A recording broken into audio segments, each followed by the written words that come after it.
Ce week-end avait lieu le GP de Jeddah. Pas mon GP préféré de la saison si on me demande, mais de loin la meilleure séance qualificative. Des années-lumière devant Monaco. C'était un GP avec un déroulement très intéressant et il y avait plusieurs points notables dans le Grand Prix qui pourraient en fait être une vidéo à part entière, mais j'ai décidé de vous respecter un petit peu et d'en faire une grosse vidéo où on compile tout. Voilà, c'est cadeau, c'est pour moi. Mais juste avant, et joyeuse Pâques le jeune! Ah, merci beaucoup mamie, joyeuse Pâques à toi aussi.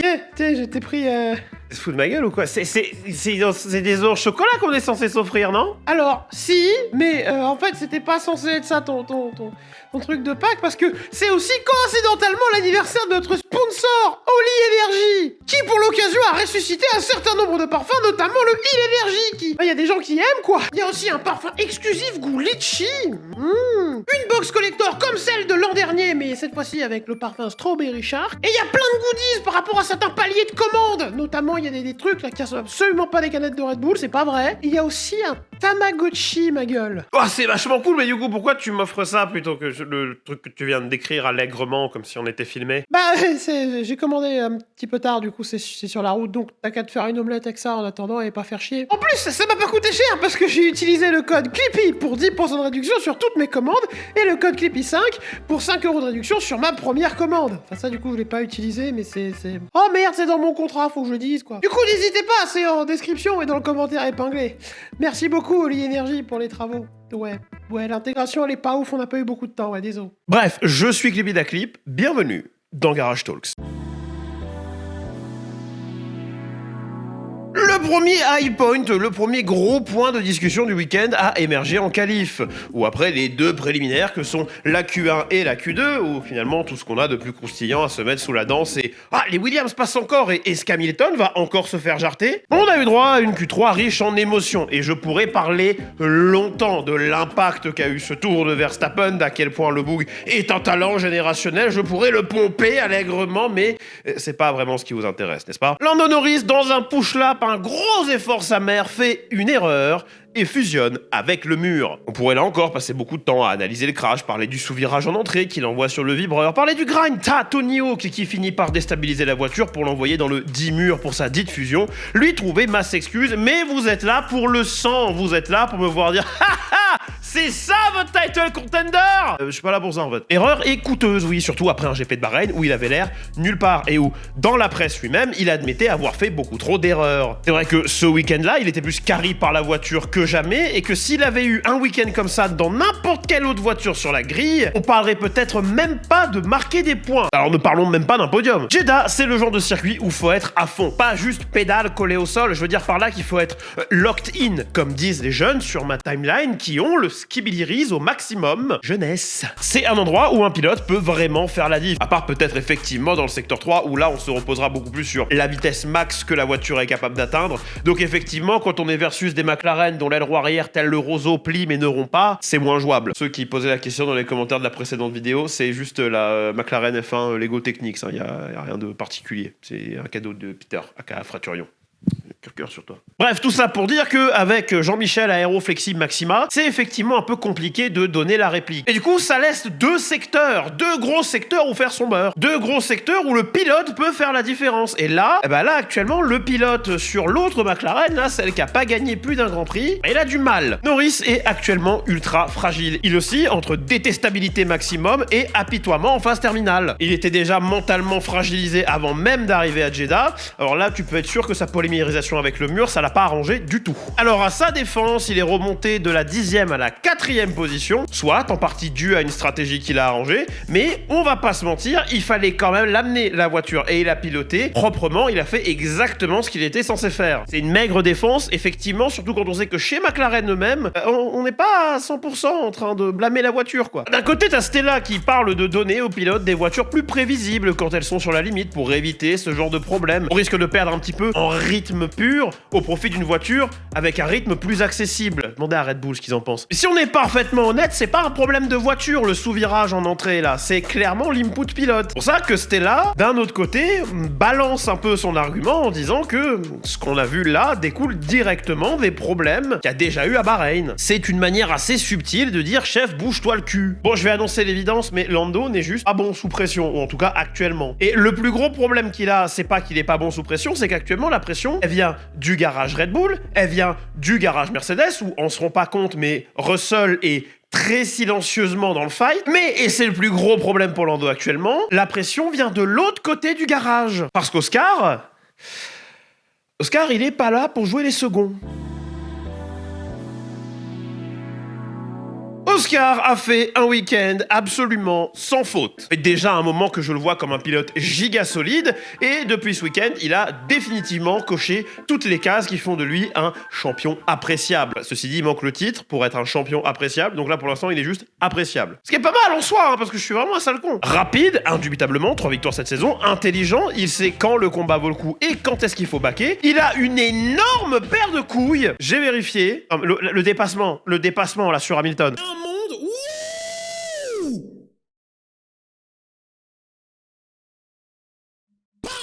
Genre, même dans mon rig, je tente pas ça. Et pourtant, si vous nous suivez sur Twitch, vous savez que je suis un putain d'assassin. Et il a juste ce qu'il faut d'impertinence pour me plaire. C'est-à-dire qu'on est en dessous de Vettel, mais quand même au-dessus de Kimi. Tu vois, genre, juste ce qu'il faut. C'est bien qu'en début du stream React au Qualif, on m'a demandé mon prono du week-end, et j'ai immédiatement dit que je ferai plus de pronostics parce que je sais pas si c'est moi qui me trompe jamais ou si c'est moi qui fais que les choses arrivent, avant de promptement annoncer Verstappen en pôle, mais Piastri gagne demain. Voilà. J'ai fait une prédiction que pour Astro 5, parce que normalement je fais plus de prédits. Hein. Je fais plus de pronostics. Ah non, mais t'as Rosberg, je me barre à mon prime. Mais j'étais à 1000 lieues de me douter comment le prono allait se réaliser. Bon, on va pas se mentir, hein. L'incident, virage 1, tour 1, un truc qui est encore en train de déverser les passions sur Twitter, parce que les gens refusent de comprendre que c'est en dehors de leur contrôle et qu'il faut genre vraiment insister pour dire que X est dans le tort et que la FIA ceci, ce que Oscar a fait au virage 1 tour 1, c'est exactement ce qu'il fallait faire. En rendant à Max sa monnaie de sa pièce avec son littéral signature move, il, d'une part, bien sûr, se laisse pas faire et force Verstappen à couper le virage pour pas taper, ce qui va jouer un rôle important dans la physionomie de la course, mais surtout, il montre à Max, et pas juste à Max en fait, mais à l'entièreté de la grille, qui va pas se laisser chier dans les bottes. Alors avant que vous me sortiez comme d'habitude, non mais en fait... c'est pas légal et le règlement il est très clair. Max n'est pas devant à l'Apex. Les axes des roues avant de Max et d'Oscar sont kiff-kiff tant que ça passe pas derrière les rétros. Selon le peu de choses qu'on sait des guidelines, c'est ok. Quand je dis ça, je me repose sur les propos de John Noble, journaliste britannique qui a apparemment eu des échos ou vu les fameuses guidelines. Je vous rappelle que les guidelines, ce n'est pas le PDF qui est en libre circulation sur internet. Les driving guidelines de la FIA, c'est un document qui n'est pas accessible au grand public. Voilà. Non, parce que je sais que quelqu'un va me sortir un article de règlement là. Pour en revenir à l'incident, Piastri est en contrôle de la voiture tout du long, mais ce qui a l'air d'en faire chier plus d'un, c'est le manque de place que laisse Oscar. Ce à quoi je répondrai, il faut que je mette... Attendez, faut que je change de... Attendez. C'est bon là, c'est in frame. Vous voyez ça. Max ne fait aucun putain d'effort pour passer le virage. Parce que j'aime bien Red Bull Racing, hein, vraiment, hein, mais il y a un moment, faut arrêter d'être de mauvaise foi ou bien un connard d'hypocrite, au choix. Hein. Max essaie même pas de passer le virage. Et c'est exactement ce qu'il doit faire aussi. Il est pilote de course. À quel moment vous pensez qu'il va... Oh non, j'ai coupé. Ah là là, je vais rendre la position parce que je suis un bon garçon et une jolie petite fleur. Depuis le début de cette saison, sans compter Jeddah, le poleman s'est systématiquement imposé parce que le poleman a systématiquement pris le meilleur départ et ne s'est pas retrouvé dans le dirty air, l'air sale où l'appui aérodynamique est moins bon et qui te force à taper un peu plus dans tes pneus. Aussi, le fait est que l'air sale est plus chaud, donc la température augmente, donc tes pneus ils aiment pas non plus. En forçant la grosse carcasse de sa Red Bull devant, quitte à être pénalisé, Max pouvait tenter d'utiliser tout le rythme qu'il avait à sa disposition pour creuser l'écart et amoindrir, voire même nullifier la potentielle qui finira par être réelle pénalité. Alors qu'en restant derrière, en abîmant ses pneus dans le dirty air d'Oscar, il y avait vachement moins de chances de passer devant. Et ça, même avec une stratégie banger derrière, parce que bon, Jeddah c'est un peu limité niveau strat, on va pas se mentir. Bon, après ça, parce que Max a pris la pena et que personne n'est content, Horner a sorti ses petites photos, il a fait son show and tell. C'est quoi l'équivalent du show and tell dans les écoles en France? Alors vous savez, c'est ce truc où on vous demande en école primaire, sachant maternelle, de ramener un objet de la maison et faire Alors ça, c'est la figurine que mon daron, il laisse dans un bocal. Bref, c'était l'équivalent de ça, et ça n'avait aucune putain de chance de faire quoi que ce soit d'autre que de le faire passer pour un clown, parce que c'est pas avec la presse en fait qu'il faut faire sa réclamation, et comme la pénalité a été purgée, la FIA va rien faire. On passe pour des clowns en fait.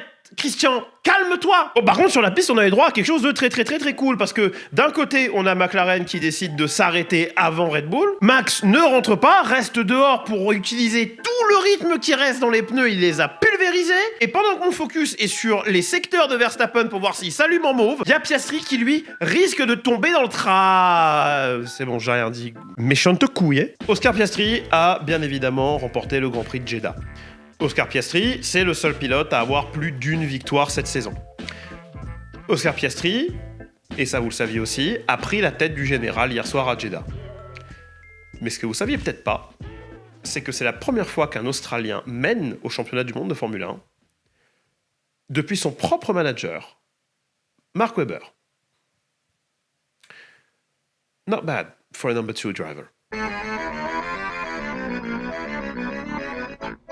Est-ce qu'on parlerait pas de Loulou? Non? Je vais pas vous mentir, j'ai beaucoup moins de vitriol pour Hamilton depuis qu'il gagne plus. C'est comme si j'avais trouvé le vaccin contre la couilloniste. Pour moi, c'est giga important d'avoir un antagoniste dans le sport. Un mec que j'aime pas, mais que je respecte quand même en tant que pilote, parce que le bouc gagne quand même. Mais à qui j'envoie des crottes de nez quand il fait de la merde, qui dit de la merde ou qui chie de la merde. Et Loulou, actuellement, il me fait juste de la peine, putain. Le Boug a vécu un week-end à Jeddah qu'il a qualifié de zero positive. Rien de positif, que dalle, nada. Lui-même qui d'habitude a toujours un truc un peu philosophique pour relativiser. We'll regroup and we'll come back better, Bono, my forehead. Il a juste avoué à la presse, c'était horrible, pas fun, j'ai glissé de partout. Marrant ça, on dirait le résumé de mon passage au quartier rouge. Et pendant que Charles a fait le taf et a fini discrètement mais solidement sur le podium, Lewis a fini P7 à 31 secondes. 31 secondes! C'est pas un écart, c'est un déménagement. Hamilton a dit lui-même qu'il n'a jamais été à l'aise dans la caisse pendant la course, genre même pas un moment, ça glisse, ça s'ouvre, les pneus se faisaient la malle en 10 tours, le feeling global était juste pas là. Et en vrai, c'est juste un bis repetita du moment chez Mercedes où il a commencé à dire « je sais pas ». Hamilton n'a juste pas de réponse. Ce qui me fait juste penser que cette génération de voitures est pas du tout pour lui. Ça marche juste pas de déclic, pas de souci clair à pointer du doigt, juste un combo malaise technique et perte de confiance. Un petit peu à l'instar de Ricciardo. On a un petit peu trop facilement foutu à la poubelle, si on veut mon avis. On retrouve littéralement la même chose. Les deux pilotes ne peuvent plus juste conduire naturellement et ils sont obligés, je dis bien obligés, d'activement penser à comment ils conduisent. Et ça, quand t'es pilote de Formule 1, ça marche pas trop. Donc, si vous pensiez que l'arrivée d'Hamilton chez Ferrari, ça allait être le gros glow-up et qu'il revenait pour son 8e titre, je suis navré de vous annoncer qu'on dirait plus une collab entre le cauchemar et la déception. Et je viens de penser au fait que ça ferait des super noms prétentieux pour des marques de streetwear à la con. Quelqu'un peut se mettre là-dessus, me filer 5% de com, merci bonsoir. Bon, après, lui, quand il est déprimé face cam, y a plus personne pour lui chier à la gueule, hein, bande d'hypocrites, là. Ah si, y a moi. Balaye devant ta porte et enlève la poutre qui est dans le tien. C'est dans la Bible, il paraît. Pourtant, c'est marrant parce que Leclerc, de l'autre côté du garage, après le sprint à Shanghai, j'étais en train de me dire que peut-être il allait finalement avoir du taf et qu'en fait, Loulou, c'était un client. Du coup, que dalle. Charles était devant en qualif, Charles a fini devant en course, P3, P7, qu'est-ce que tu veux que je te dise de plus? Justement, pendant que Lewis essaye de relativiser sur le fait que la voiture la déteste et qu'elle est sûrement faite pour Max, elle aussi, quand il a été interrogé par rapport au rythme de Leclerc par des journalistes, il a lâché un truc qui mérite d'être encadré. Oh, there's plenty of data for sure. Honestly, it doesn't look massively different on the data. It's just that I go slower through the corners. Pardon, je traduis parce qu'on m'a dit les anglicismes, ça fait chier. Charles passe plus vite que moi partout. Il me rend ouf. Oula. Chez Féfé, ça a toujours été folklorique, hein, c'est toujours un peu le bordel. Mais là, cette saison, c'est un épisode de Koh-Lanta. Il y en a un qui survit et il y a l'autre qui se demande pourquoi le camp est en feu et comment je peux faire pour conduire le camp en feu. Mais en fait, la parabole, ça marche pas. C'est de la merde ce que je viens de dire. On annule, coupe ça au montage. La saison est encore jeune et chez Féfé, on a le temps de redresser le tir. Mais en ce qui concerne Loulou et ses espoirs de 8e titre, il va falloir attendre au moins 2026. Date à laquelle le règlement change encore. Toute nouvelle voiture, toute nouvelle philosophie, tout nouveau modèle de conduite. On dirait que je parle du prochain Formula One. Et peut-être, en ce qui le concerne, à ce moment-là, retomber sur ses pattes si Ferrari fournit une voiture qui effectivement est bien née et si le moteur, lui aussi, est bien né. Et en ce qui me concerne, moi, eh ben c'est la fin de cette vidéo. Merci beaucoup de l'avoir regardé jusqu'au bout. Je suis Clippy Clip, vous me suivez absolument partout sauf dans la rue. On est sur Twitch, on est sur Twitter, Instagram, on a des codes Oli Energy dans la description. C'est... Je viens de me rendre compte que j'ai des verres Red Bull à côté de ma gourde Oli. Ouh, je vais perdre mon contrat, moi. Merci beaucoup d'avoir suivi la vidéo jusqu'au bout. Blablabla, bla, bla, bla. J'ai beaucoup de montage à rattraper. C'était Clippy Clip. Bisous.